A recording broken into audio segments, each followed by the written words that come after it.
ನಮಸ್ತೆ ಟಿವಿ20 ಕನ್ನಡ ವಾಹಿನಿಗೆ ಸ್ವಾಗತ. ಮಂಗಳೂರಿನಲ್ಲಿ ಹಿಂದೂ ಕಾರ್ಯಕರ್ತ ಸುಹಾಸ್ ಶೆಟ್ಟಿ ಹತ್ಯೆ ಪ್ರಕರಣ ಎನ್ಐಎಗೆ ವಹಿಸಬೇಕು ಅಂತ ರಾಜ್ಯಪಾಲರಿಗೆ ಬಿಜೆಪಿ ನಿಯೋಗ ಮನವಿ ಮಾಡಿದೆ. ಬಿಜೆಪಿ ರಾಜ್ಯಾಧ್ಯಕ್ಷ ಬೇವ ವಿಜೇಂದ್ರ ಮತ್ತು ವಿಪಕ್ಷ ನಾಯಕ ಆರ್ ಅಶೋಕ ನೇತೃತ್ವದ ಬಿಜೆಪಿ ನಿಯೋಗ ರಾಜಭವನದಲ್ಲಿ ರಾಜ್ಯಪಾಲರ ತಾವರ್ ಚಂದ್ ಗೆಹ್ಲೋಟ್ ಅವರನ್ನ ಭೇಟಿಯಾಗಿ ಮನವಿ ಕೂಡ ಸಲ್ಲಿಸಿದೆ. ಬಿಜೆಪಿ ನಿಯೋಗದ ಜೊತೆ ಸುಹಾಸ್ ಶೆಟ್ಟಿ ಕುಟುಂಬದ ಸದಸ್ಯರು ಕೂಡ ರಾಜ್ಯಪಾಲರ ಭೇಟಿ ಮಾಡಿ ಪ್ರಕರಣವನ್ನ ಎನ್ಐಎಗೆ ಕೊಡಬೇಕು ಅಂತ ಒತ್ತಾಯಿಸಿದೆ. ಇದೇ ವೇಳೆ ರಾಜ್ಯದಲ್ಲಿ ಇರುವಂತಹ ಪಾಕಿಸ್ತಾನ ಪ್ರಜೆಗಳನ್ನ ರಾಜ್ಯದಿಂದ ವಾಪಸ್ ಕಳಿಸಬೇಕು ಅಂತ ರಾಜ್ಯ ಸರ್ಕಾರಕ್ಕೆ ಸೂಚನೆ ನೀಡಬೇಕು ಅಂತ ರಾಜ್ಯಪಾಲರನ್ನ ಭೇಟಿ ಮಾಡಿ ಬಿಜೆಪಿ ನಿಯೋಗ ಮನವಿ ಸಲ್ಲಿಸಿದೆ. ಕನ್ನಡಿಗರ ಮೆಚ್ಚಿನ ನಿಮ್ಮ ಟಿವಿ20 ಕನ್ನಡ ವಾಹಿನಿ ಇದೀಗ ಟಿವಿಯಲ್ಲಿ ಲಭ್ಯ.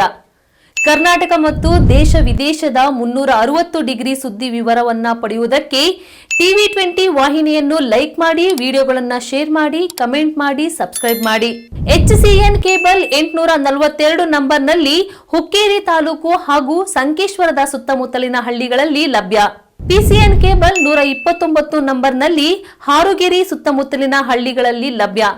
ರಾಯಬಾಗ್ ಡಿಜಿಟಲ್ ಚಾನೆಲ್ ಕೇಬಲ್ 80ನೇ ನಂಬರ್ನಲ್ಲಿ ರಾಯಬಾಗ ತಾಲೂಕಿನ ಸುತ್ತಮುತ್ತಲಿನ ಹಳ್ಳಿಗಳಲ್ಲಿ ಲಭ್ಯ. UDCN ಕೇಬಲ್ ನೆಟ್ವರ್ಕ್ ಉಗಾರ ಸುತ್ತಮುತ್ತಲಿನ ಹಳ್ಳಿಗಳಲ್ಲಿ ನಿಮ್ಮ ಟಿವಿ20 ಕನ್ನಡ ವಾಹಿನಿಯೂ ಲಭ್ಯ.